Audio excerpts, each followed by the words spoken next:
সামনে দাঁড়িয়ে আছেন যিনি, তিনি হচ্ছেন স্বয়ং বাংলাদেশের প্রেসিডেন্ট। এরপর তিনি জিয়াউর রহমান বলছেন, মা আমি তো এসেছি তোমার বাসায়, একটু কিছু খেতে, আমাকে কিছু খেতে দাও। তখন মা বলছেন, বাবা তোমাকে খাওয়ানোর মতো তো আমার তো কিছু নাই, আমি তোমাকে কি খাওয়াবো?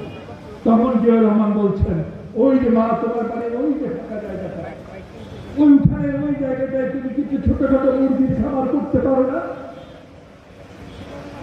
তখন মা বলছে, হ্যাঁ পারি তো, আমি আবার আসবো তোমার বাসায়, তোমার বাড়িতে আমি আবার আসবো মা, সেদিন যেন তুমি আমাকে তোমার এই মুরগির খাবার থেকে মুরগি জবাই করে তুমি আমাকে খাইয়ে দিবে, সেই দিনের অপেক্ষায় আমি থাকলাম। ভাই আমার, সেই মার কাছে জিয়াউর রহমানের আর কোনোদিন ফেরা হয়নি। কখনো কখনো কোনো কৃষকের মাঠে ঢুকে গেছেন,